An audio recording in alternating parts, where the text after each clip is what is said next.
Hey friends, it's Melvin. Thanks for tuning into this episode. Here's just a few quick things I wanted to notify you guys about before we get started. First up, very soon, new episodes will be releasing Wednesday mornings rather than Tuesday. So don't panic if you don't see a new episode on Tuesday. Just wait a little longer and you'll see it in your feed. Second, we've introduced a mailbag. Check those show notes and toward the bottom you'll see a mailbag link. You'll then be able to text us any questions you might have about movies, the movie industry, or any movie/Christian related questions you might have. Then we'll respond in a future episode, so send us your questions now. Up next, Patreon polls, which are available to Patreon supporters at the $3 tier or higher, have been updated. Supporters can now suggest films or shows to be reviewed at the end of each month. The two most liked submissions will become the options for the Patreon poll, so if you want to hear us talk about your favorite movie or show, join our Patreon and start campaigning. And lastly, whether you're a new or longtime listener, please consider writing a review or rating the Cinematic Doctrine podcast on iTunes and Spotify. Apart from financially supporting on Patreon, these are the two most helpful ways to support the show. And that's it. Enjoy the episode. Hey there, listener. Just a heads up. Trigger warning for mental health and suicide. We mindfully discuss these topics, but we're also honest about them considering the subject matter of the episode. Otherwise, we hope you enjoy our discussion of Bo Burnham Inside. You're listening to Cinematic Doctrine.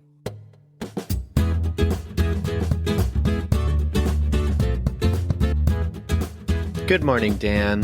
Good morning. What's up, dude? Before I came into the office to record this, I got locked in the bathroom. How do you mean? So anyone who works in a church, or at least an older church, will be able to relate to this, which is half your building will inevitably be kind of newer than the other half, because churches are old, so you're always kind of trying to update the building and modernize it in some way, but churches also don't typically, unless you're like a big mega church or something, don't have a lot of money. Right. So our office, half of it has been renovated and is new, and the other half of it has been the same for 30 years, but our offices have 3 bathrooms in it, which is super nice. So I always get to have a bathroom to myself. So I went over to one of the bathrooms before this. I got in the office. I was like, all right, I gotta get ready for the podcast recording. And so I walked in the bathroom, I closed the door, and like a bunch of just old stuff that was next to the door just fell in front of the door. So I was locked in for a minute. And, like behind the scenes, I'm often kind of flipping the script on Melvin because something comes up, or there's some there's some tragedy, like mini panic attack. Oh no, dude, I can't show up. I'm so close to the microphone, but I can't. So like previously it was because like I had to run youth group, or help run youth group because one of the leaders didn't come. But at this point, it's going to sound like I'm making stuff up because it's like, oh, Melvin, I'm sorry. Because previously, like I think someone I knew died or something one time. I actually played that card once, which it really happened. I didn't make that up. It totally makes sense. Like, yeah, don't podcast, dude. Just go do that. But yeah, I'm starting to run out of like good sounding excuses where I'm locked in the bathroom. Just like, Dan, if you don't want to do the show, just tell me. It's okay. Which I think I've said to you before. It's like, you can like, and I didn't say it like sassy, like it was like genuine, like, some people don't feel safe disappointing other people because they feel like by disappointing someone I've sinned and I've done something wrong. That's not true. Yeah, that's totally not true. So I was like, look, if you're in a space where right now you can't do it or you want to rethink it, like let me know. It's okay. And then you were like, I'm just really busy. I want to do the show. It's just, okay, we'll make it work. But this would have been weird. Just because like you literally for like a week I've been like, dude, we got to do Inside. And you're like, okay, cool. And then the last episode was Invincible. And if you listen to it, you already heard. Like that was going to be our Inside recording. And then he's like, I thought we were doing Invincible. And I'm like, dude, we've been texting about Inside all weekend. Like, to be fair, we were doing like 3 recordings this week. So my wires got crossed. Yeah. The good thing though, is I ended up getting to watch Inside with my wife, who that ended up being a good experience.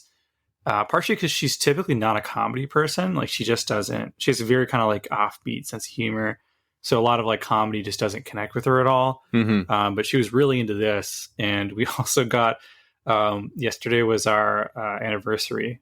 So happy anniversary. Thank you. Yay. So in honor of that, we finally watched one of my favorite movies, which is The Room. And that is like the evil twin of this movie in a lot of ways, where they're both written, directed, produced, and starring one person who One person. this was their vision. You know, And this is what's inside of them. this is definitely what is inside. Yes.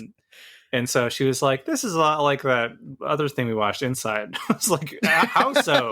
Please continue.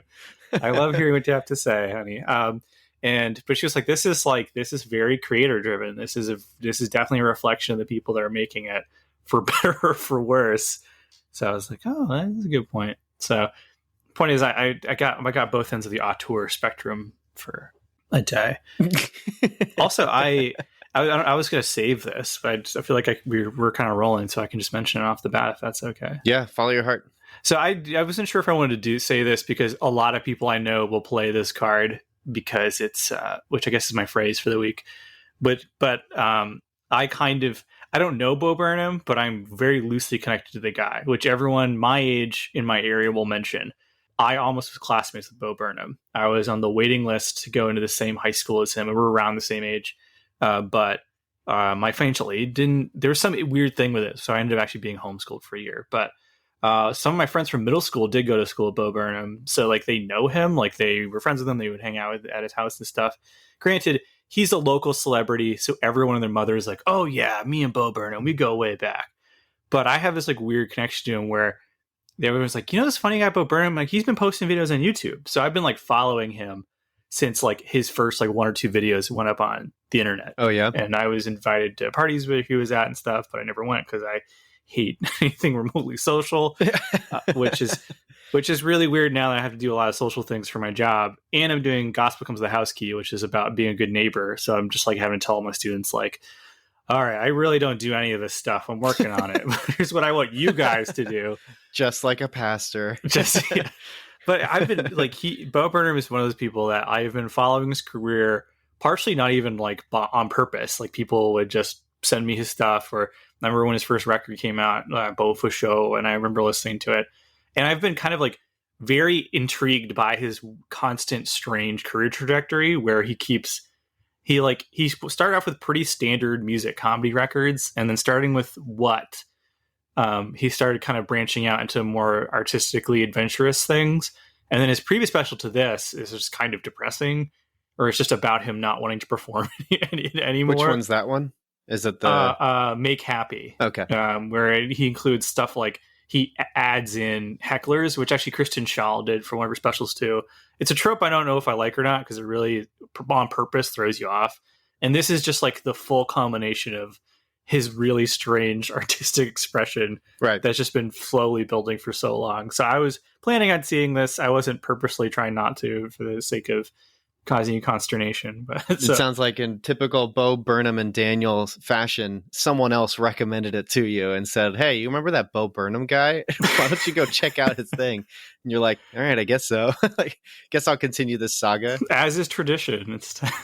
I still haven't seen that Zach Stone show he did for MTV, though. It's like the one Bo Burnham thing I haven't seen. Oh, I might haven't seen very much. I think I really just saw like 8th grade Promising Young Woman and then like this. So, which is, to be fair, an interesting sampling size of Bo Burnham's range. So very much so. But yeah, why don't we go ahead and I'll introduce Inside for the listeners. It's basically Inside is written, produced, directed, performed, everything. It sounds like edited. Most of the editing, yes. Probably not all of it, but because I think in the credits it does mention someone else, but almost everything is by Bo Burnham inside of this one room in his house, maybe two, you could say, because his kitchen's in there, during COVID-19.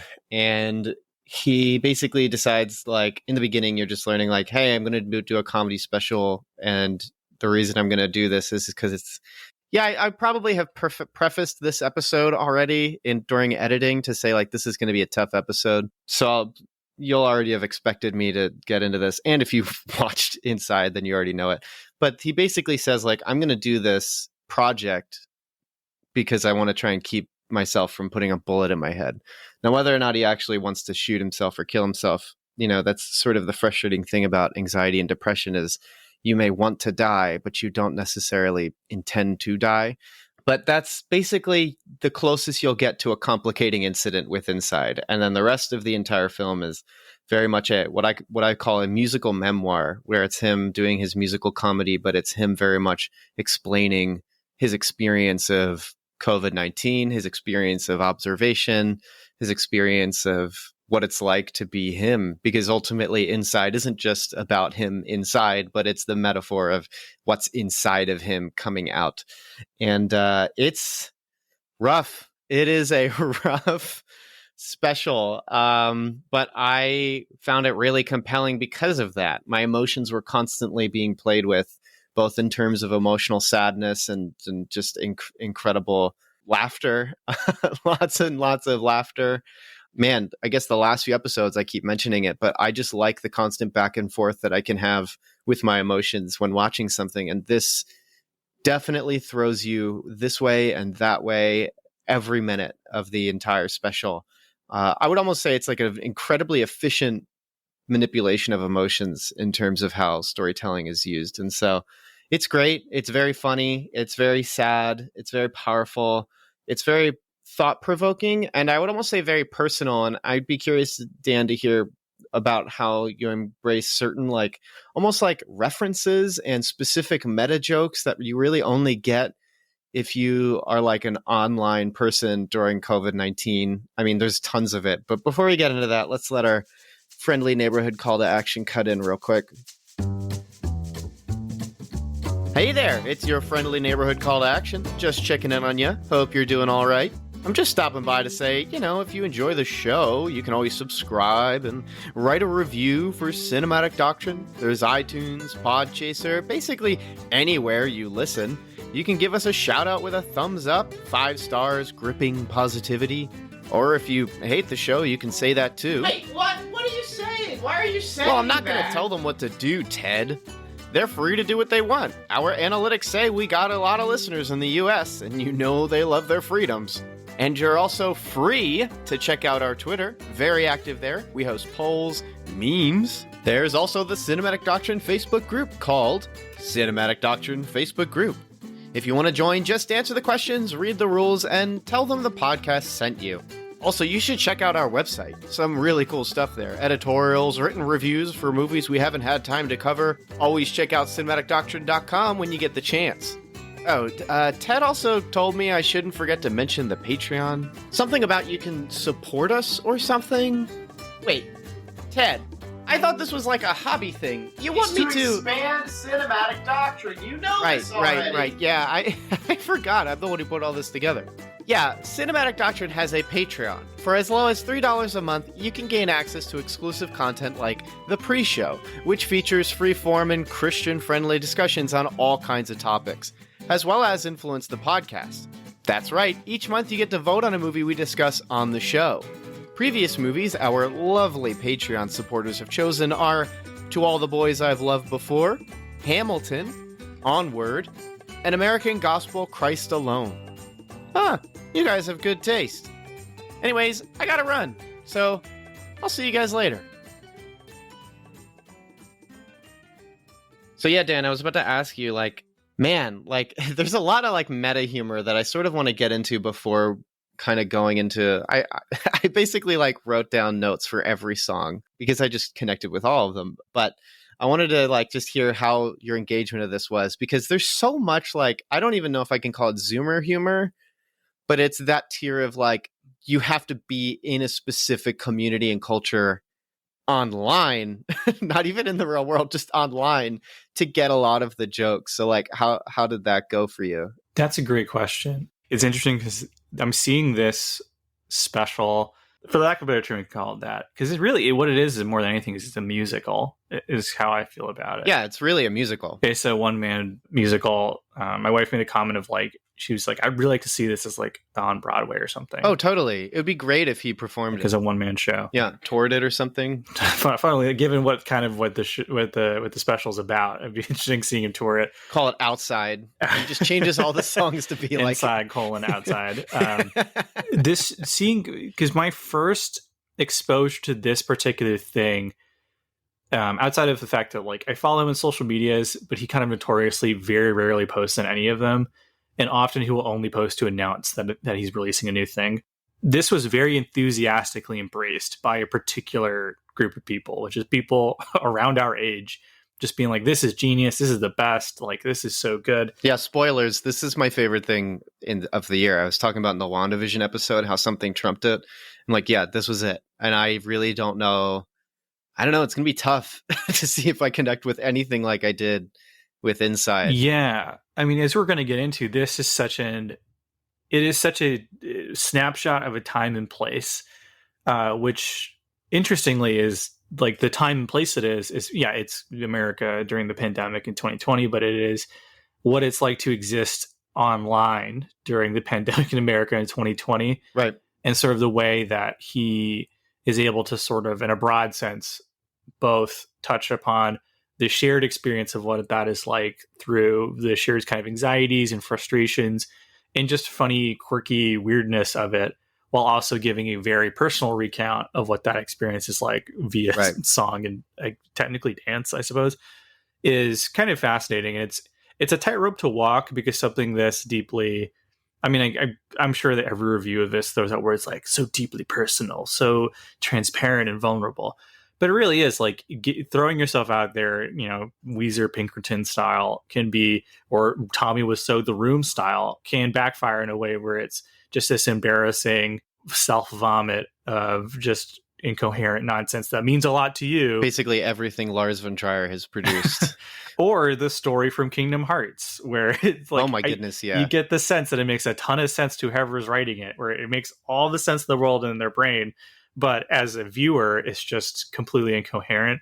And something like this runs the gamut of like possibly being so self-serving and self-indulgent that it's just not worth anything to anybody.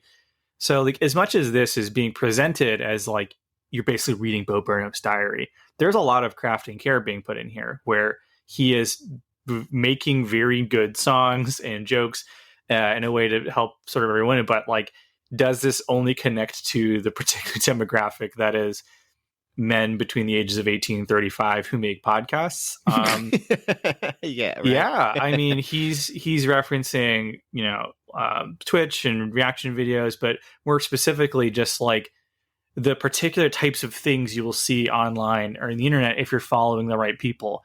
Because, you know, as somebody who's in a church and ministry, but also a church that demographic wise, it really just like we have lots of people who are older, lots of people who are just culturally are not going to be on Instagram, or just like, you know, the whole thing of like trying to FaceTime your mom during COVID. Like that is something that people our age are going to experience probably more so than somebody who's in their 60s or 70s, or trying to navigate relationships, like romantic relationships through the internet, through technology. It's the very next best thing. It's such a good lyric. Yeah, well, like this is what the internet was made for. But perhaps most key of all, he is at this special time where he grew up with the internet, but not until he hit a certain age. So he has early childhood without this stuff. And so he's seeing the way that culture has shifted so tremendously, where there's this like forebodingness to it. Like my favorite song the whole bit is Welcome to the Internet. Oh yeah, it's the biggest one on Spotify. Once the album went up, that one just skyrocketed to the top for his, you know, artist stuff. I am not surprised, not just because it works so well as a song, but it touches upon something that we all kind of feel, even if we're scared to say it because it makes us sound like an old person who's just, you know, old man yells at cloud kind of thing. Just like 30, just like the track 30. It makes you sound 30. But yeah, just like, hey, like there wasn't supposed to be like this, and this is what it's like now. Oh well, like best of luck, kid who's 2 years old and his brain's getting destroyed by their mom's iPad. You know, I think this definitely is going to connect. There are going to be bits and pieces that will connect with older audiences or even younger audiences, but like it's just going to hit so different if you're Bo Burnham's age, basically. Yeah. So that was a very long answer to your question. If you made your Facebook without your parents knowing back in like 2009, and then you've basically used it back when it used to be like a wall to now what it's just like your news feed. And like, what was it? It used to look like a forum, or they had forums on Facebook. Like if you've basically been on since then, and even before then, if you're like the MySpace generation, which I guess would be his, yes, then it's like there's a lot of things that you connect with that are very like specific. And then even all the way up to now, like his jokes with Twitch or jokes with even when he cuts away to do the reaction video, I was like, this will lose so many people who don't get this. Like they're going to be like, this is a really boring cutaway, but it's part of what works, especially when it's paired with unpaid intern, where it's like, it doesn't matter if you're reacting to something that doesn't make any sense. Like unpaid interns is one of the most ridiculous things in a capitalistic society where it's all about profit and like trading for, what is it? You're offering your services for honest payment unless you're an unpaid intern. And then let's react to that. Oh, it really doesn't matter because you're powerless to stop it because you're not rich enough to control it. It's just so compelling, dude. I've been planning on watching like me only if someone in our age bracket could find a commentary through the form of a reaction video compelling. But or more specifically, like how like stupid and vapid reaction videos are. Oh, totally. Absolutely. And it's almost, and then when it cuts into like different degrees of how he's reacting into himself, and it's like, it doesn't matter how deep you try and get. It's really not like, you're not talking about anything new here. Like we've already known all this stuff.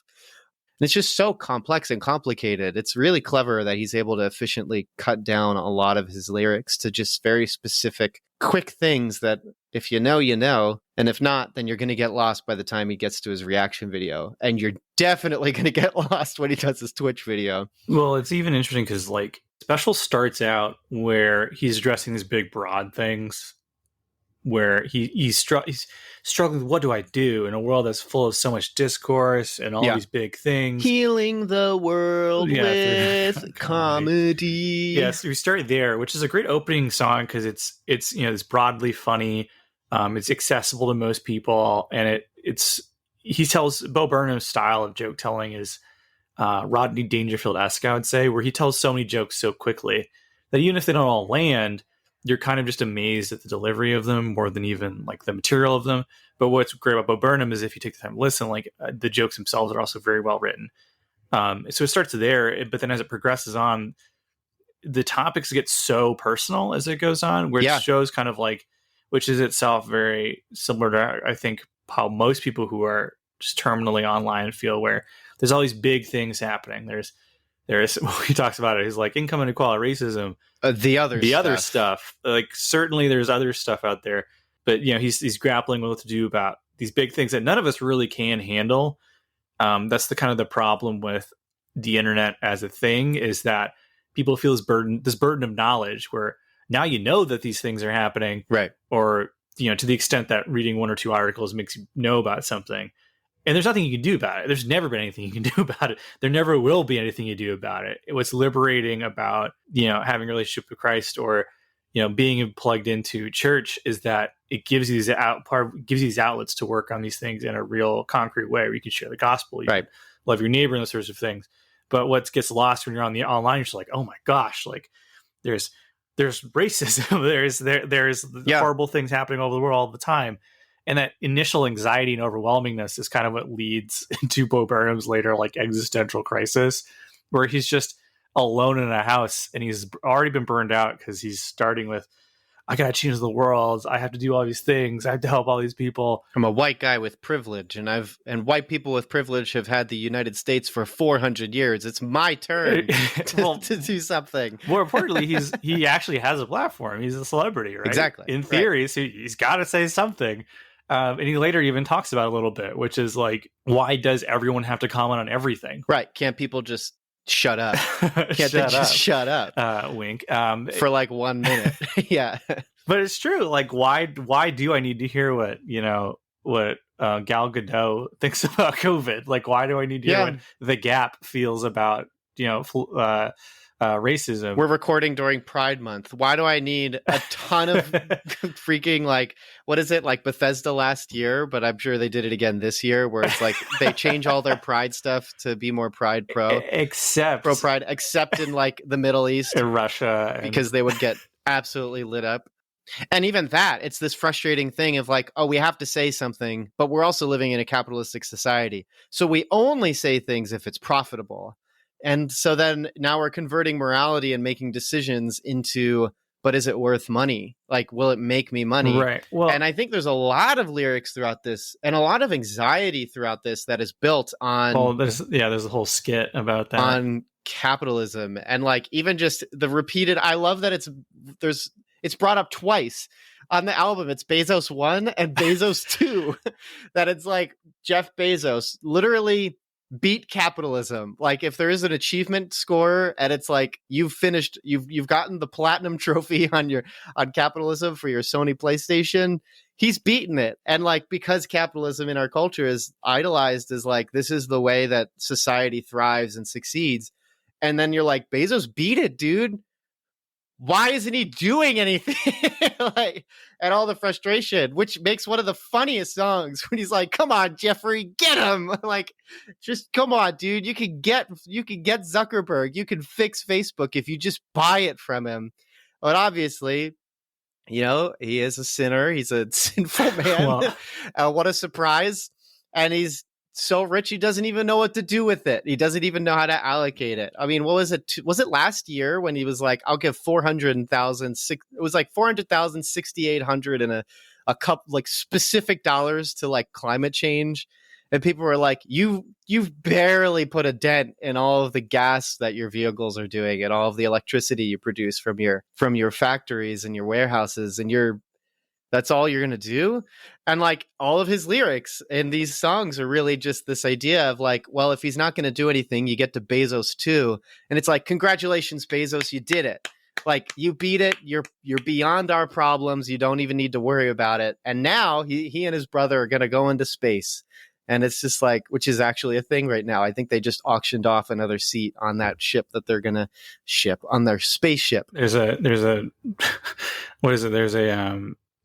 petition to make it where Jeff Bezos can't re-enter Earth, the atmosphere or something. There's another one where it's Jeff Bezos, I can't believe you're so rich and yet you haven't eaten the Mona Lisa. This is an injustice. And so like that one's taken off. So I wonder if he'll actually do it. We'll see. Some people also theorize that the auctioned off seat is so that Jeff Bezos and his brother can go up there and murder someone in space because it's like maritime law. Like it's not, no country owns space, so it's a win-win. Yeah. Who's gonna stop them? Well, really, what it is though, good look into Christless morality in a lot of ways, right? Where absolutely you like all these companies. Cause like I love the brand manager skit. Oh yeah, where he's talking about like it's not whether or not you're going to buy us, but it's whether or not you're going to stand with wheat thins. But it is this thing of like suddenly all of these brands really care a lot about insert thing here. Like whatever the thing is, someone crunched the numbers and it's more profitable and it's better for them if they stand with this situation as opposed to, no brand is going really hardcore into, as far as I know, like the Special Olympics or, Doctors Without Borders or so like, why isn't Wheat Thins, for example, going really hardcore into creating water sources in countries with famine or drought? Why there's so many worthy causes out there. It's never about how worthy cause or whether or not the people in charge actually believe in them. It's whatever is buzzy at the moment. Is Cracker Barrel going to help support the opioid crisis in West Virginia? I don't really know.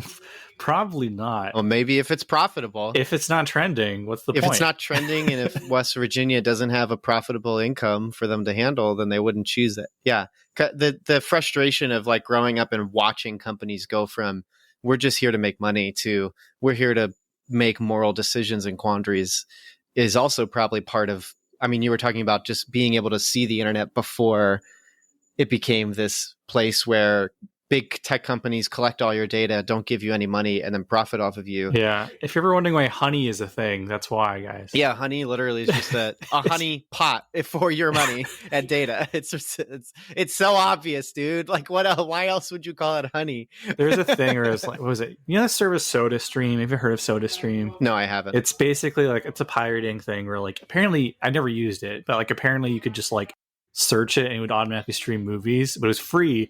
And so someone finally dug into it and it just like accesses your emails. Everyone's like, this is why the app's free, guys. Like, because you're paying for it. But yeah, before the internet, no one could yell at like Target be like, why aren't you doing more? Right. You would have to write letters to the editor or like pick up the phone and call, right. And then you know what they would do? Circuit City, They would burn the letters. And so they were like, who cares? It doesn't matter what Kevin in West Virginia thinks. Can't make everyone happy. We don't need to worry about the opioid crisis. It's no big deal. Yeah, but now like part of your brand, part of your value is perception, or like you have to, how much, like how are you trending positively? Are people talking positively about your company? Are people, and this is part of this is what I think it was Steve Jobs who really innovated this concept of like people buy more into like what you represent more than what you sell. Well, it's like Starbucks. You don't just go to Starbucks because you're desperate to spend $6 on a drink. It's also the aesthetic and the comfort and the appeal of being there, and the fact that they have a little free library almost at every single one and things like that. That's neat. They don't have those at my Starbucks. That's cool, though. I would go to that Starbucks. I've dropped off books there. I've dropped off Christian books I thought were disappointing, but figured someone else might enjoy. I dropped off, they were 9 Marks books, which I have not been impressed with them. The evangelism one I really enjoyed, but the other ones they're okay. I guess it's because they're all primers, and I'm like, I'm a little past that. So the evangelism one, oh man. But like then I dropped off the 9 Marks books with another one called My Best Friend's Exorcism, which I was also pretty disappointed in. But the cover for the book was pretty sick. If you look it up, it's awesome. That sounds awesome, yeah. But the book was not very good. But I figured those were fun side by side. 9 Marks and My Best Friend's Exorcism. I've been helping my pastor, like, because he's just trying to move all, because again with the renovations, he's moving all of his assistant. He was the associate pastor, and now he's the head pastor. So we're moving his library and stuff, as am I. And so we're collectively just going through our books. And part of it is like getting rid of books by like disgraced individuals. So we have like our Ravi Zacharias. Christians are so good at canceling, dude. Yeah. They're like professional cancelers. Some people are disgraced for a reason. Absolutely.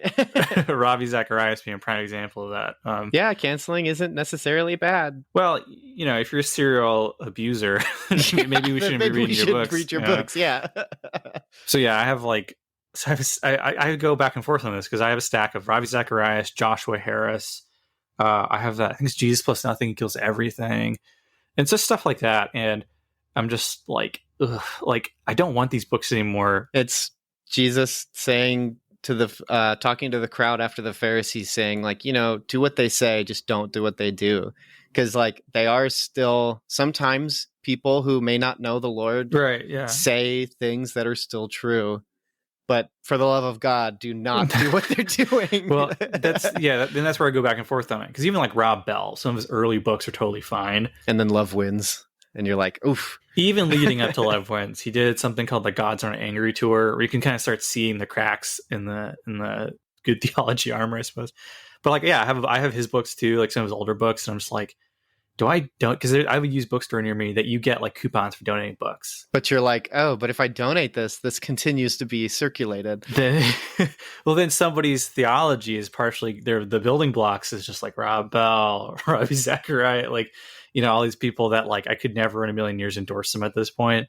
So I just don't know what to do. Which I think if I can be so bold as a podcaster to segue, that goes really well into the song Problematic, which is one of the best tracks on the freaking album. And man, doesn't Bo Burnham, why do so many people look like Kurt Russell? Bo Burnham especially looks like young Kurt Russell in the track Problematic. You mean Wyatt Russell, basically? Well, yeah, Wyatt Russell obviously looks like Kurt Russell, but it's uncanny at times that he looks so much like his dad, because I don't really look like my dad. Even when I'm shaved, I don't look that much like my dad. I don't perform like my dad. I don't have like movements or tics or this or that. What a great way of saying that. Wyatt Russell literally has like movements that are like, that was his genes. That was not him. Like that's passed down in the Russell family. But Problematic is almost entirely just like the frustration of like navigating your past and seeing where you've done things that are wrong, seeing that like you're innocent in how you got there, because he has lines that are like, look, the times have changed and I didn't know they were wrong then, but I still did something wrong, and I know that morality ultimately doesn't just change. Right. Yeah. And having to deal with that with one of the most emotional endings on a track of just like, I'm sorry, I am so sorry, I'm sorry. And like, what can you do with that? Which, like, I think problematic is the turn. Look Who's Inside Again right before it, which is really short, is definitely the turning point from Bo Burnham talking broad topics ultimately down to how everything's affecting him. Because if you're looking at inside as the metaphor of what's inside of him, you have the track Look Who's Inside Again, where he's talking about being internalized at a younger age, not really knowing what to do, learning how to fit in as he's kind of having jokes by himself, so that obviously when he goes out, he can, perform with jokes and not have to actually show who he is on the inside. And so Look Who's Inside Again, as we transition into what he's internalized, which is a lot. There's problematic being the pains and sufferings that he's been going through and experienced, and then also not knowing what to do with the sins that he's done. 30, which is literally, I live in a society that has decided that there are particular achievements that are better than others, and that individual life isn't based on inherent value, but ultimately on what you do. And I'm 30 and I don't have any kids and I'm not married and I'm living alone in this place during COVID-19. And you just keep going. You go into don't want to know, which is literally like, you know what? I've just dealt with the fact that some people don't want to know what's going on inside of me. So I'll throw out a couple questions, but then I'll just save you the time and tell you, I don't really want to know. Then you have S word, which obviously I can't say on the podcast, but it's literally just him externalizing all of the negative self-talk and the actual feelings he has. All-time low, which is just like, this is what a panic attack feels like. Oh, by the way, I can get them right when I wake up. And it just keeps going. I think like the only breath of fresh air you get is Welcome to the Internet and Bezos 2. And those are like the only times where you almost come up to get some air away from his internalized feelings. Although Welcome to the Internet is part of why he's getting his internalized feelings and all of this misery and pain he's got. Although it's not all of it, because I think like FaceTime with Your Mom, that track is emphasizing a lot of other stuff, such as like the frustration of like, if your mom doesn't even know how to FaceTime, how can I tell her what's going on inside of me? How can I tell her I want to kill myself? And then simultaneously, the one lyric where we mention his dad is, he says, how you doing? I say, okay. That's the deepest conversation we've had. And it's like, okay, I can't tell him how I'm doing. Yeah. And so you just have all of these places where I can't tell people what's going on inside of me, which of course gets to the ending when he gets locked outside of his house. He steps outside, can't get back inside, because that's how feelings work. Daniel, once I tell you stuff that's going on inside of me, can I take that back? No. Yeah, you can't. You just can't. You can say things, and it's almost like you have that moment where you want to reach forward and grab the word and just stuff it back in your mouth, but you just can't do that. And by the time the end of this special comes, you're learning like, oh, it's not inside anymore. Everything's outside, from the fact that the end of the song 30 is give it 10 years, they'll turn 40 and I'll kill myself then instead. Or what's the one cutaway he has where he's watching a video made by himself about, you shouldn't kill yourself, but if you could be dead for like a year, that'd be pretty sick.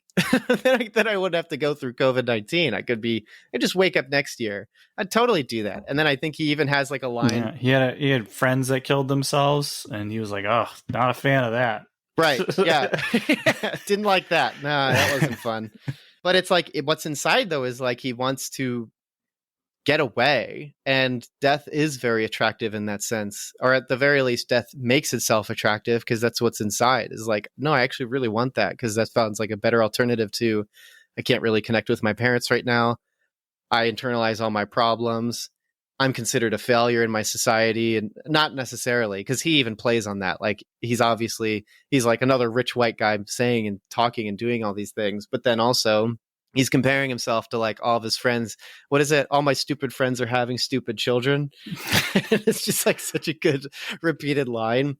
But it's like if you're basically, especially in Christian circles that idolizes marriage, like I have single friends who I think rightfully so are very frustrated with the fact that like they keep getting passed up for roles that they could partake in, because married couples are considered more mature than, or have more experience than them. Oh yeah, if you're trying to be a youth pastor and you're not married, good luck. Screw off. Good luck.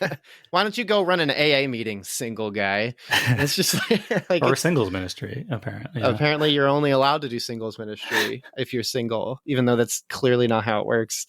Paul over here saying it might be better. It actually is better to be single. You could do more work for the gospel.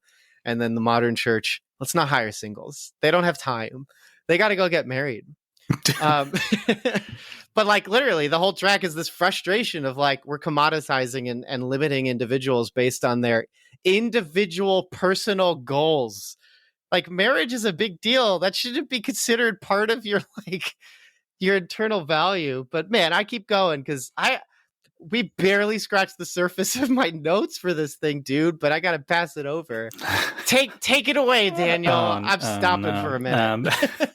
Well, I mean, you bring up a lot of stuff. That's one of the interesting things about the special is it brings up so much stuff. Each individual component is kind of its own little piece, even if it's just the moments where you just see him kind of like being quiet or by himself or laying in bed or on the floor, laying against the bed. Like, hey, maybe it was a bad idea to like have all these corporate conglomerates algorithmically decide what to like and not to like. Maybe that was a bad call. Like even moments and cutaways like that are just so good. Yeah, it's like each bit is its own little, almost like its own little art piece, which is kind of one of the things I liked. Now, I'm a sucker for boring indie movies where there's lots of scenes mumblecore. Like it's movies where there's lots of scenes where like you just hear background noise as two characters sitting next to each other or something. Terrence Malick entirely. Terrence Malick. I don't think his movies are boring at all. I want more long camera movement and more dolly shots, you know. I want the longer cut, or what is it, 6-hour cut for A Hidden Life. I think there's supposed to be like 6 hours of footage for that one. My favorite thing is like when Terrence Malick did The Thin Red Line, he shot so much footage that the main character of the book is barely in the movie version because he shot so much footage. There's like people who are like credited as part of the movie and they're not even in the cut that was released. It's like Hollywood. Hollywood has so many characters in Once Upon a Time in Hollywood for Tarantino. There's a ton of people credited at the end that are just not in the movie. They're just like gone. It's like, apparently he shot like 20 hours of footage or something ridiculous. But all I have to say, like, I like that stuff. So anytime it cut away and you just see like him setting, like Bo Burnham setting up a camera, or him just like between takes, like he's just preparing his next thing. Right. That stuff really works really well for me. It helps create the faux, you're getting an inside look into his life, kind of the faux authenticity, I should say. Of which the whole thing might be faux authenticity, because like, it's written, directed, all of it. So everything could be false, but in the sense that like, even though certain things may not be actual moments happening in his life, like when he's at the all-time low, I think before it, or maybe it's right after it, he's crying on camera. He might not actually be crying on camera, might be performing. Yeah. But since he's the sole creator, all of this is still from him. Yeah. So it's like, even if stuff is performed, he still wrote it. and in a way, he's still obviously, whether as the character that he's performing or himself, it's all connected and tied to him. So there's really no way of getting around the fact that this is all authentic and genuine, which, right. I mean, even like 8th grade, even though he's never grown up as a young girl, is an incredibly genuine and authentic story. So I'm really curious to see where he continues if he decides to direct more stuff, because it's almost like palpable. Like you can see how much authenticity is just dripping off of everything that he's committed to. It's really interesting. Yeah, I don't know what it is about this. Like, there's a whole group of people that got started doing internet stuff. Like him and Donald Glover kind of started blowing up around the same time, through like Derek Comedy, and then him through like his YouTube video, which is funny because when he's doing the whole like problematic song, all I can think of is like, I don't know if you ever saw his early YouTube videos, but it's literally stuff like one of his early songs is like, I'm not gay. And it's just like a song about like him not being gay or something, you know. I haven't seen it in like 10 years, but I'm just like chuckling. That's like pretty problematic. Yeah. I can see what he's getting ahead of. But like Derek Comedy has similar stuff. Like there's a whole, like there's multiple skits that are just like exactly what you assume 2007 era YouTube comedy is. Right. You know, but they all branch off into being like, I don't want to be one thing, you know. Like Donald Glover is going and saying like, Atlanta is not a TV show, it's an experience, you know. And like Bo Burnham's doing stuff like this, where it's just like something about that hodgepodge artistic thing where like they've gathered all of these influences and there's all these things they want to say that like the confines of just doing stand-up isn't like suitable for. Which definitely fits in line with Welcome to the Internet, because it's like anything and everything all at the time produced Bo Burnham inside. Right. Like, yeah, this is the era of artists that this created. This is Wyatt Russell and Falcon and Winter Soldier going, you made me. Like, this is, I am your fault. And now you're trying me. this loose trilogy of themes that we're throughout the with. last few episodes. Perfect.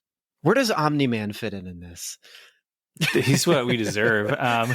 There you go. Yeah. That's the thing. Like, yeah, I think there's no reason to doubt Bo Burnham in this. Like, I don't have a reason to be like, oh, he's just making that up. Yeah. It's too plausible. Like, everyone, and that's what makes this work, is we all felt to some extent this way. We wanted lockdown to end. We wanted to get out back into the world. But there's also a part of us that, like, we've always kind of wanted to insulate ourselves against the world, or at least people like us, I should say. I'm sure there's like some extroverts out there who are just like, oh, I love being outside. But like with Bo Burnham, there's a running thing where like, this is what he's always been afraid. Like, he's been afraid to open up. He famously, like, the whole thing where like he stopped doing comedy, like that suddenly happened to him for no reason. He suddenly started getting panic attacks while on stage without any warning. This wasn't previously a problem for him.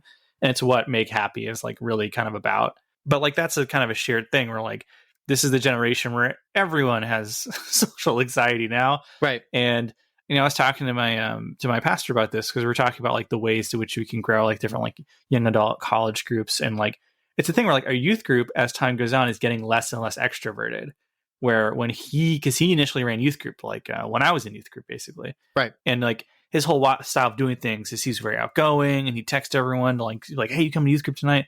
And it's just like, people don't like that now. They don't like constantly being asked to go to things. They think that's intrusive and it makes them feel bad. Like, it's just trying to how to navigate this like growing generation. And so it makes me think that we'll finally be at the point where the classic youth leader who's just like, how do you do, fellow kids, will pass away, because I'm kind of okay with that, because that was always really cringy and annoying. But also, I am the person who was introverted and didn't always want to get together. So I don't know, maybe I was ahead of the game. It's not a bad thing. Yeah. It's just the way things are changing. Right. And so like this thing of like, oh, we're trapped inside, but like the fear is that this is kind of where we're comfortable. Like some people don't want to go back to life the way it was. I as somebody who's like introverted to the point of almost being antisocial, like I didn't struggle with lockdown or pandemic at all in that way. The only thing I didn't like was not being with my wife. But when that was rectified, I was like, this is great. I'd love doing ministry like this for the rest of my life, but it's not what we're made to do. We're not meant to be solitary figures. And so, well, I think it's also, apart from the fact that there's just comfort, inside is safe, inside is safe, but it's also inside is toxic. The whole project is like the tension of like, I just want to be able to share what's inside. I want to get out. I want to get this stuff out of here. And like, we can even see like his form of comedy is his ventilation for the stuff that's inside of him. So that's why he wants to do it. But then like, is it appropriate for me to even be funny or make comedy at a time like this? And so now there's this like internal tension and frustration of like the one leeway and avenue I had for ventilation I can't do. And then, I don't know, FaceTime with my mom just gets more hard every time I hear it. Man, that song goes hard. But it's because it's just like, it's just a constant reminder of like the most formative relationships I've ever had. I can't even ventilate in that way, in an appropriate or healthy way. So now I can't do comedy. Now I can't talk to them. We haven't even talked about sexting, which I'm sure that like some Christian people who know about it probably would be like, why are you talking about Bo Burnham's inside when he has an entire song devoted to sexting? But it's like, sex is a form of ventilation. Intimacy is a form of ventilation. It is this idea of being able to reveal yourself to someone else. And like, even though part of the lyrics are like, sexting is the next best thing, it's like, clearly by the end of the track, he's just like, the lyrics are shameful, and it's, you can hear in the way that he's ending the song that it's like filled with shame and sadness over what he's doing, because it's fake intimacy. It's not really what's inside. But for some reason, in the moments, it feels like finally I'm able to ventilate. Finally, I'm able to share what's inside of me because I'm able to be intimate with someone else, which, not a surprise to anybody who's read scripture. There's a very clear connection between intimacy bodily and intimacy emotionally. Hence the importance and why it's guarded so securely in the marriage bed. What a surprise that after sexting, it's when look who's inside again triggers, because it's after this horrible moment that you just decide, I'll just close things up and don't want to know. I want to close things in, and you're not really already interested in knowing on what's inside. And what a frustrating thing when, like, I have friends, my wife, I have friends too, but my wife remembers a moment, and I think about this time often, where like she was driving home with a church friend, a close church friend who's really sweet woman, but she kept apologizing about sharing how stuff was making her sad. Like kept saying like, this is making me upset and sad. I'm so sorry. You don't need to hear this. And my wife is like, you didn't do anything wrong. like I love you and I care for you. I want to be able to help you. And by you sharing what's intimately inside of you about your pains and sufferings, like I can actually do that. I can actually take care of you. But if all of your avenues are shut off, then you get stuck. And you're just getting inundated and overloaded by things like the internet, or you're getting frustrated that people like Jeff Bezos are not doing anything to solve your problems.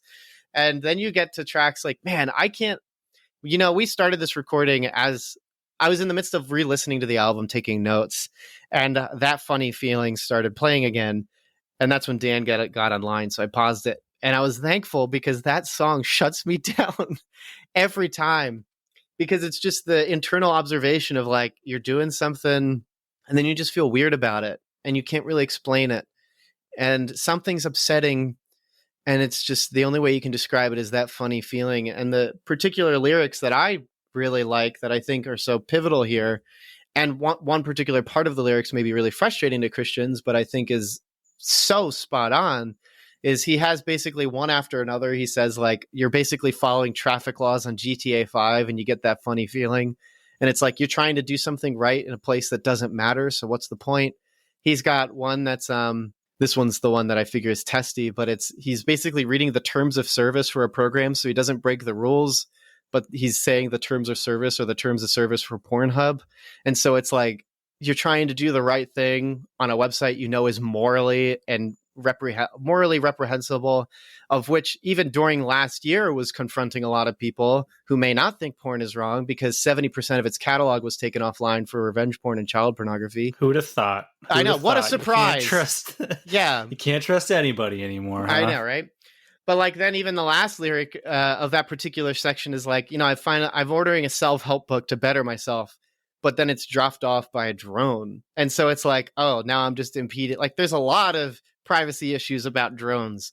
I mean, yeah, you might be buying it, so it's using the camera to find where you're at and all that stuff. But then cameras are being recorded of other people's property and houses, of which they might not have signed up for.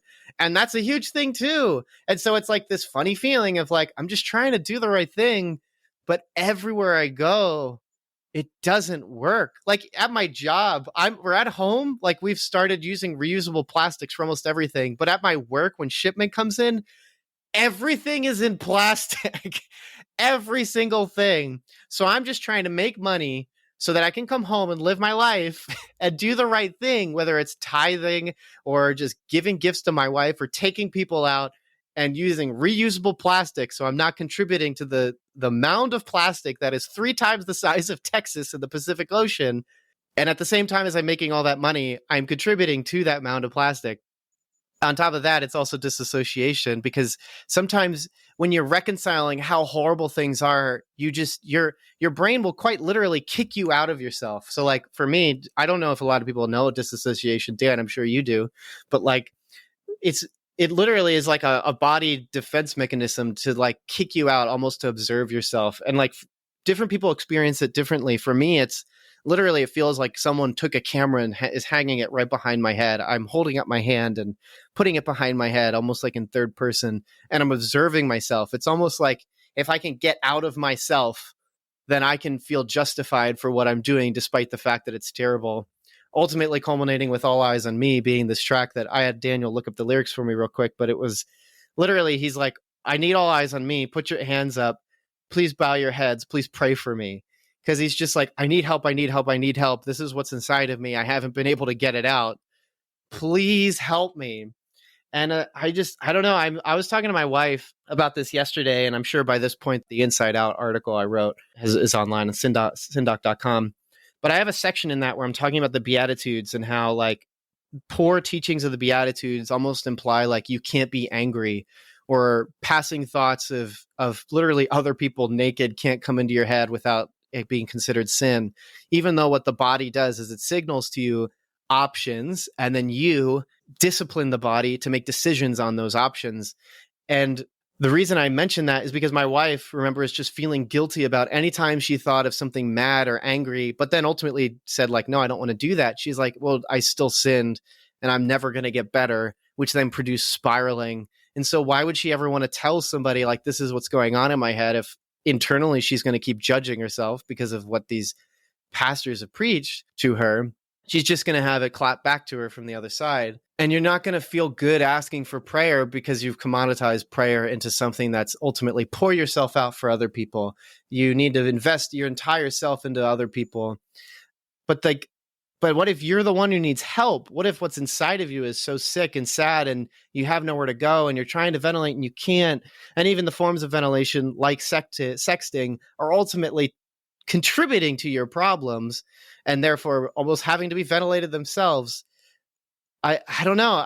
When you get to that end where it's like, please, for the love of God, pray for me. I need this. And even the anger that triggers during that track where he's like, get up, come on, get up. And he's yelling at you and then expertly picks up the camera. I say expertly, but it's really just amateurly picks up the camera and floats it around like a kid who's just using like TikTok memes. It's just so rough and so intense. And I guess like I forget the prompting thought that caused me to just continue doing basically what I wanted to do this episode, which was just basically ventilate all the feelings I had from this show. I guess I just wanted to think about like, what's your experience, Dan, of like almost like just having these feelings and these thoughts that like perhaps you couldn't go to your parents to talk about, you couldn't go to your church body to talk about, or maybe you were the person in the car like my wife's friend who's saying, I'm sorry for telling you this. I'm sorry that I'm wrong for feeling this way, even though you haven't. Like how has your experience been with that in terms of reconciling and solving and seeking help for those things? Well, first, let me speak into the general anxiety that you're talking about, where it's just like, oh man, like, what are we going to do? I've been trying so hard. Like I'm trying so hard to do what's right for the environment. I'm trying so hard to do what's right for this and that. Like it's the point system from The Good Place or something, these are not like the battles that I think we were designed to constantly be fighting. Sure. We were not made for this hyper awareness of everything that's going on all the time. And like, I think it's very easy for people to fall into almost like a works-based theology or morality in that way, where we take up mantles that we're supposed to place in God's hands, and this is why I get kind of jaded towards the kind of like Christianity via, what's the word I'm looking for? Activism almost, where like we should care about things. I'm not saying we shouldn't care, because it's easy to go in the other direction where we just sort of give up on the world and decide to, bunker ourselves in and just focus on what we can. But the truth is, like, there are things we're called to do and there are things we're not called to do. And I think that's part of why that's why God works in these two ways, where we have general callings that every Christian is called to do. I think Michael Horton's Ordinary Touch handles this topic really well, where there are certain things we're called as Christians to always do. We're called to love our neighbor. We're called to share the gospel. We're called to be part of our church body. And if you're doing all that stuff, if you're a good parent, if you're a good spouse, if you are doing the things that we're called to do in our day-to-day lives, in theory, if everyone in the world did that, we'd be all set. All the things that we see now that are problems stem from man's fallen nature, where here and there, the carelessness of man and the lack of care, yes, for the world around him creates these problems. And then there's the greater calls that God puts in our lives. Like some people are called to do ministry via technology. Some people are called to do ministry via music. And I think we're called to do that faithfully, as opposed to just this pressure all the time where there is X, Y, and Z issue here and there. And this helplessness we feel when we look at the world and go, what am I supposed to do? God, what do I do about the racial tensions in the United States? God, what do I do about what's happening over in China? God, what do we do about what's happening in Myanmar right now? Pray, pray and ask that God would do something about those things. Pray that the Lord would be faithful and gracious and would raise up people in those areas to rectify those problems. And if an opportunity arises to do something about it, then by all means go for it. But And I think, this is something that it subtly is, I think, hurting people, and it's hurting the church in many ways, where we then turn towards, and then we get upset because why aren't the people around us doing more about it? And well, some of them can't. So, I've given great insight into this frustration with my pastor, where he, throughout the pandemic, and this is my real beef with all of these things that we've talked about, the questions about whether or not to masks and regulations and all that stuff. Part of my frustration isn't any of the things you think about. It's just the frustration of your pastor. And then in one day, someone comes to your office, bang, bang, bang. Why are you making us do this? This is all fake. This is phony. Why are we doing this? And it's like, okay, I'll take that in consideration. Next, bang, bang, bang, bang. Why aren't you doing more? You're putting people's lives at risk. How dare you not do this, that? Okay. Next verse, bang, bang, bang, bang. Are we still having that meeting on Wednesday? Like, it's just like, you can't make anyone happy and everything's falling apart. And it's just like all this tension all the time, where everyone in your church is reading different articles, and none of them are true. And it's just, it doesn't go anywhere, and it doesn't make anyone happy, and everyone's upset all the time. And this is not a plea for ignorance. Or even like in your church, you might be the pastor, but you might have said something that John Piper didn't. And so now that other person is saying, yeah, well, John Piper says this. Well, John Piper's not your pastor. Yeah. Go to his church then, Yeah. And this is not a plea for ignorance. This is a plea for not putting more on your plate than you need to, and for not taking things out of God's hands and placing your own to run into battle with. I think it's a plea for context, even, because the internet has no context. The internet itself is the context. And it's often why I find that it's so ironic that freedom of speech as an argument takes place on the internet, because freedom of speech only exists insofar as context exists. Like there are things that we'll talk about on the podcast that we don't talk about, that are harder to talk about in other situations. And there are definitely things we're not talking about on the podcast that I am very comfortable having in person. That's why editing exists, because sometimes we even bring those things up into the podcast, and I either tell Daniel, hey, I'm cutting that out, or Daniel texts me and says, can you cut that out? Because context is so important. I was even talking with my coworker last night, where like the types of jokes that you tell are going to be very different based on who you're with. The types of jokes I tell with my wife, some of them are pretty intimate, and I'm only going to tell with my wife. I'm not going to have it with anyone else. That's not censorship. That's maturity. That's how things work. And context, when it's not in the internet, not just in conversation, but also in the overwhelming exposure to how welcome to the internet goes, which is like, take this Harry Potter quiz. Also, an 8-year-old died. What am I supposed to do with these feelings? Like, I started the episode saying I like jumping around with my feelings, but I volunteered for it when I pressed play on Inside. I didn't necessarily volunteer for that when I signed up for Facebook to follow cat videos and posts or stuff like that. That's totally different. It reminds me of like when Robin Williams died. Someone who was like a teacher at my school was like, I see all these people who are upset that Rob Williams died, but it makes you wonder, where is the outcry for the thousands of martyrs all around the world? And someone just commented like, I could be sad about two things at once. Yeah, I have the capacity to be empathic to multiple problems. And maybe that's part of my problem, is that I'm empathic to so many problems. Yeah, like, I just think that like, for me, it's just like my plea is that the world is like, just relax for like 2 seconds, and if people could just shut up because for an hour. We want to like put everything in these categories of there's a right and wrong, and we got to like fight tooth and nail for that, or shoulds, that people should do something or should not do something. Right. Yeah. Or it's because there was, what was it? So there was, this won't date the podcast because this is going to happen until the end of time, but there are, recent tensions with Israel and Palestine. Which that's a headline for the last 50 years. But like someone made a comment about something unrelated, and someone replied to them on Twitter like, your silence on this current issue is deafening. And they weren't joking. And someone's like, people are not getting mad at me for things I'm not saying. And it was like different context. This was like an MMA GIF account that just posts like videos from fights or something. They're like, why do you want to hear my take on this? And it's just like, I'm not obligated to speak on this issue. Which cuts back to the brand skit, Bo Burnham, where it's like, I got to know what this MMA GIF thing says about. Yeah. What is your take on What's your take on abortion?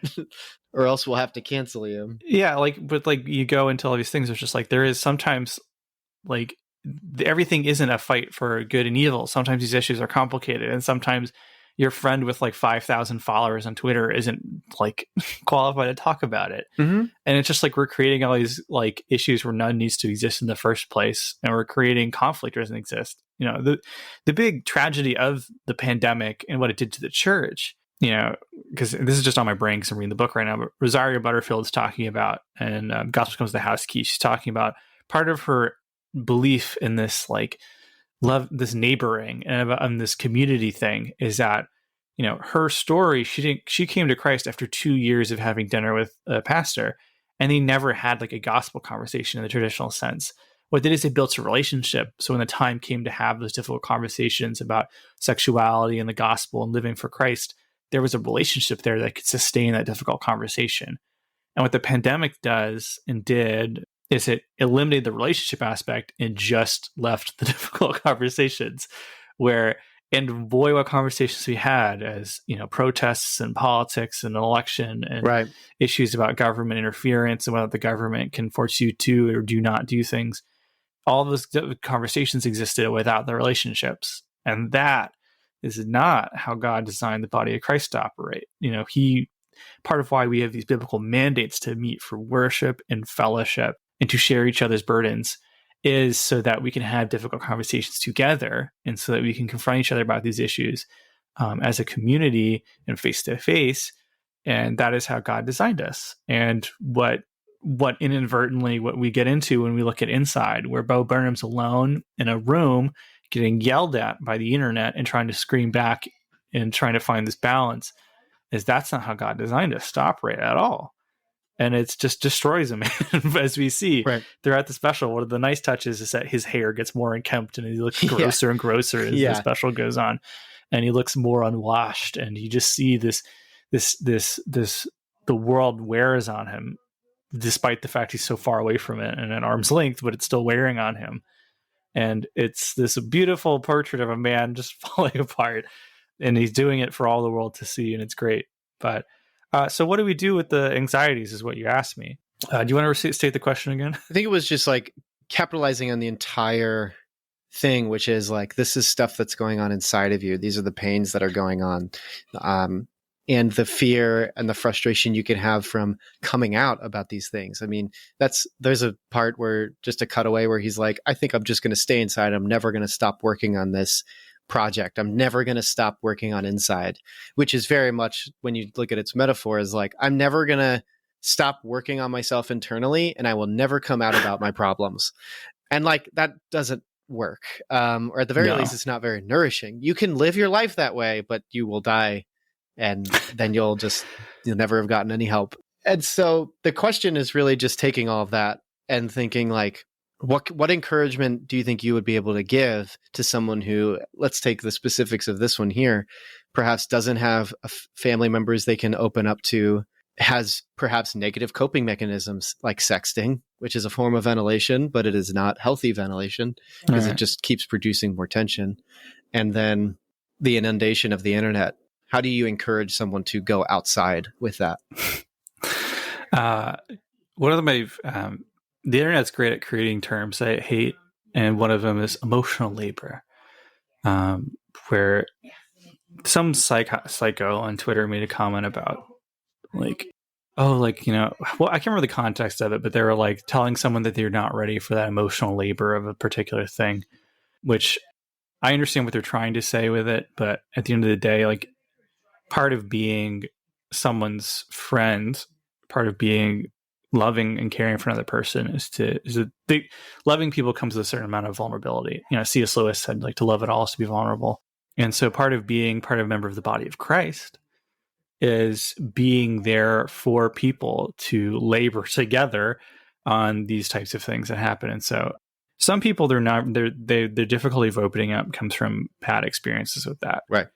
Where I know somebody who they went to a pastor to talk about issues in their marriage, and they like poured their heart out, and she, was crying and talking about stuff. It's like, okay, like I'm going to talk to your husband, and from there we're going to like see if we can get some counseling going. And you talk to the husband, and for whatever reason, I don't know what the husband said, but it must have really connected because the pastor just kept talking to the husband and never talked to the wife ever again. Yikes. And yikes indeed.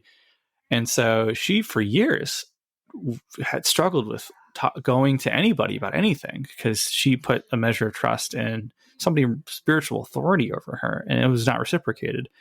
And there's certainly more tragic stories out there of this being validated even worse. But I strongly believe that part of personal maturity, being healthy, is learning to gauge how much of yourself to share with other people. Oh yeah. And there are certainly people out there who share too much, and every prayer meeting becomes a personal venting session where they ask for prayer, quote unquote, and they just go on and on about all the things going on with them.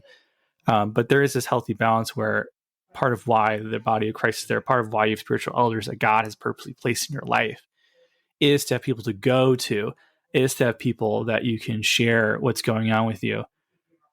Because sin is isolating in its nature. Right. It's separating too. Yeah. It's isolating. It's separating. It's toxic. Yeah. Yeah. And that's part of the enemy's plan, is to separate people from the body of Christ, from spiritual leadership, from God, and from spiritual disciplines. Because in the isolation, we often don't turn to God and say, save me. We turn to something else. We turn to other coping mechanisms. Things that in other contexts could even be good, become idols and become bad because we're putting our faith in those things to help us more. So that's what vices are. That is what unhealthy relationships are. And so one of the first things to say is, like, it can be daunting and scary to share of yourself with another person. It can be daunting and scary to come clean about sins in your life. It can be daunting and scary just to share all of the weird thoughts you have or the anxieties you have. But the alternatives are often not very good. What we turn to instead has very rarely worked or is very rarely helpful. And part of this comes from some self-examination that people aren't comfortable with. Like be honest with yourself. What have you done so far, and how has that worked for you? Yeah, it's safer in theory. Yeah, no one can hurt you if you don't go outside. No one can hurt you if you don't open yourself up to it. Like part of how you know a cat is comfortable with you is they're willing to roll on their back and show their stomach to you, because that's how predators can kill them. And yeah, there is this sense of like, yeah, if I open up, someone could hurt me. If I share my secrets, someone could turn around and use them against me. Or I previously tried and it didn't go well. Yeah, the risk is always going to be there. But if you don't do it, it's just you, and it's just you alone with your thoughts, and it's just you alone with the things that have been hurting you for so long, and they're not going to stop hurting you. And who knows where it's going to get you in the future. But you can lose who yourself is in that process, because if you're constantly posturing in front of people, like you're not revealing who you are, and then now you're getting cut between the version that you are in trying to fit in with a community and not disrupt it versus who you are internally with your problems. It's part of why, like I said earlier, like it's so good when people can share with you, because then you can actually help them and not the version that they're just posturing with. If someone's just depressed and sad and often misses out on meetings, you might try and solve the problem by like, hey, let's try and figure out a time that works. But then you learn, oh, you've been day drinking. That's the actual problem we can work on. And then you can, of course, go further back and be like, well, why is someone day drinking? Well, it's because they might have anxiety. Maybe they literally get panic attacks every 2:00. I knew someone who got panic attacks at a specific time every day. And so what they might do is they're trying to pregame that panic attack to prevent it from happening. And you can start to learn further and further how to help somebody and care for someone, not how to light them up, not how to judge them, because look, you're all in the same boat together. You're all sinners and you're trying to be saved by grace. So help each other out and express grace to one another by being patient to hear and understand other people. Right. I was even thinking, one of the things I remembered while at the center was a particular class on the board. Maybe I mentioned this at some point. I don't remember where, but maybe I did on the podcast. But it was literally on the board. It said, like, friends are people you make, not people you're stuck with. And in this particular case, the thing I primarily connect with Bo Burnham Inside is the idea of like other people have rejected you and pushed you away or perhaps aren't safe, so you stay inside. But what's great is like, because friends are people you make, you can find people who understand you. And that's why I think combining, Dan, what you said, which was so perfect, which was figuring out how much to share and when it's appropriate to share more, keeps you safe because that's good boundary setting, but then also permits you to find out and test the waters of who is safe to share with. Right. And it feels really sweet to be received well when you're able to share what's internalized. To be able to tell someone you want to kill yourself and have someone not throw back at you, be like, why? Like, that's stupid, is so comforting for someone to go, yeah, that does sound pretty good. COVID-19 sucks. Racial inequality, generational wealth gaps. Yeah, sucks to live right now. Let's talk about it. Let's figure out what to work on. That is so comforting and sweet and kind and compassionate. And you'll find I find that stepping away from conversations when that's the case, it's like drinking water after having been droughted for like a couple weeks or months or years. It is so sweet and rejuvenating, but it takes time. I think it's important to emphasize too, it's a learning process because you have to learn how to share well and you have to put yourself out at risk to be rejected. It's the equivalent of the kid who can't ask someone out. You gotta try. You gotta try. Yeah, you could be rejected. That kind of sucks if it does, but you might not. And it might work out. And if not, there's more fish in the sea. Move on. You'll find someone else. Yeah, I think part of what about this that might not connect with some people is they've never seen the church as more than just people you see on Sunday morning. Like, right. The purpose of the church is to come beside you and to be really fellowship together and really have depthful relationships that are beyond, like small talk and whatever. Right. And part of that is sharing. Part of that is people knowing you, getting to know you and see you and knowing your struggles. And yeah, it can take time to cultivate the type of relationships where you're comfortable with that. It takes some people years, other people, they can connect with people very easily, but that can go whatever pace you're comfortable with. The church body is there for you throughout all of that. That's part of the beauty of it. That's how the church has survived for thousands of years, is that sort of this like community and fellowship and connectiveness that you can't get anywhere else. Yeah. And if you're not getting it at your church, you can find other churches where you can get it. It's totally viable. Or maybe you haven't tried. I know people who Absolutely. they're not like, the church doesn't do this, the church didn't do that, and it's just like, you never said anything. Like, right. One of my friend Sarah once told me, she's like, a lot of people you'll find surprisingly do want to help. They just don't know how. Yeah. And you don't tell people how you want to be helped. You don't tell people you're struggling with it. Why didn't the church come visit me in the hospital? Well, no one knew you were sick. Right.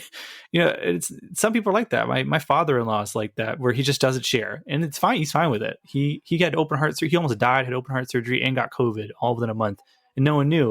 And he's fine with that. He's his own man. He doesn't like to share. But some people, they want that. They want people to come and visit them and say, "How are you doing?" They just want they want to know people would miss them if they had died. Right. But that can't happen if nobody can visit the hospital if you don't know you're sick. Right. And the reason I'm hammering that is that happened to my dad a bunch of times as pastor. Why didn't you visit my grandma in the hospital? It's like, I didn't even know your grandma was still around, I thought your grandma was already dead. you only can get how much you give sometimes. And, it's scary. It's going to be scary. It's always going to be scary. It's never not going to be scary. But often everything in your life that's worth doing is often scary, not to dust off a cliche. Sure, I saw in Tumblr posts probably 10 years ago. But yeah, the first time you got a girl, your wedding day, your first day at a new job, the first time you like share something creative that you made with somebody, it's always going to be scary. I'm sorry, that's just life. It's like, Melvin and I can be a little touchy-feely here and there, but sometimes that's just life. But it's easier with God, and it's easier with the body of Christ. And you don't have to be Bo Burnham, very lapsed Catholic Bo Burnham, in his apartment alone crying, that doesn't have to be you. You can get some good art out of it, but I don't know if Bo Burnham's happy or not, so. Yeah, it's one of those cases where it's also very individual. For Bo Burnham, it sounds like this process was very helpful. I would hope so. As far as we know. It's as cynical as it sounds like it was going to be, but it's one way to ventilate, and it's probably a lot healthier than sexting, so that's good. That's true. So that's a plus. What kind of recommendations do you got for us, Dan? So I mean, first off, this isn't official, but I would definitely recommend going back and watching all of his previous stuff, because I think part of what made me like this so much, because in case you didn't get it, I highly recommend Inside as well, is the evolution of Bo Burnham as an artist, and the stuff he makes is really fascinating. So go back to the first thing you find. I think Words might be the first one, though he had previous records before that. And just like the progression of thought and style and everything is really something to behold. As far as my continuing commentary recommendation, I'm going to recommend from the Pillar New Testament commentary series, D.A. Carson's commentary on John. It is one of the best John commentaries that exists. Have I already recommended that one? No, you did a Romans, a Galatians. You sent me a full Bible one. And then there was a third one that I don't know, so 3 for 4. Psalms, The Treasury of David by Charles Spurgeon. Eventually, we're gonna have to wiki and just have all the commentaries. Daniel recommends the Bible. Yeah, like it'd be cool if you click a book of the Bible and it would just show whichever commentary is suggested for that one. That'd be sick. But yeah, the Pillar New Testament commentary series it's very scholarly. There's a ton of stuff about cultural context, historical context, and language. But D.A. Carson is one of our foremost New Testament theologians. He wrote one of the best New Testament overview books that you'll get for like a textbook for a class. His John commentary is amazingly detailed, tons of information in there. But D.A. Carson is also very readable. Like the way he writes is easy to comprehend. I recommend his John commentary. And as for my general thing, I recommend the book Console Wars. Some of you may have been like, that name sounds familiar. It's because Console Wars has multiple times been adapted to different things. It was adapted into I think it was documentary by or something. Was that the Netflix documentary from like the beginning of the year? It might be the Netflix one. I know it's on Paramount Plus right now. Okay, interesting. They adapted Console Wars. But the book itself is very good. It is a great overview of the Sega versus Nintendo rivalry that happened throughout the 90s. Many people are familiar with it to some extent. They know that Sega does, Genesis does what Nintendo don't, and so forth. But Console Wars gives a great look into the inner workings of the different companies that were at war with each other. Partially what I love so much about it is it touches upon the cultural differences that exist between Japan and America and the whole honor culture that exists there. One thing that is very divisive is that he includes what are essentially his interpretations of conversations between people with dialogue he essentially wrote for them, which as long as you keep in mind that is slightly, he had some salt and pepper there to get a little extra flavor. As long as you keep that in mind, the information itself is good. It's a very entertaining read, even though it's a rather, I would say it's not the biggest book of a read, but it is more than a couple hundred pages, but it's a pretty quick read because it's such a entertainingly written book. And it also touches upon a subject that I'm sure many people who are listening to this show would also find interesting, especially if they're 90s kids or whatever. So Console Wars.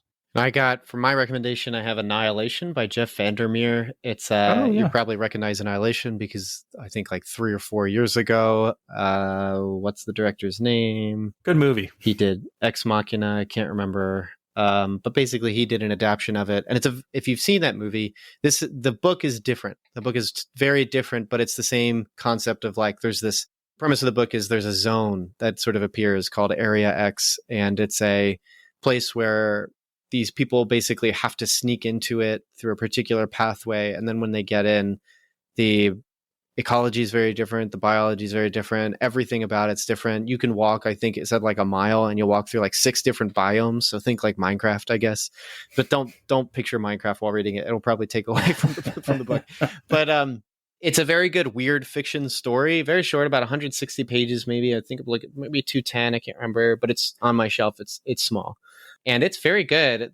You follow the biologist. None of the characters have names for the most part, but the biologist and 3 other scientists who have different types, like a surveyor, a psychologist, whatever, as they're trying to keep track and record studies and information from this area. The real running theme of the book, though, is that the biologist is a very distant lack of character. And she's fascinated with nature as a biologist. And the through line very much is about fitting in and trying to understand how to fit in and coexist.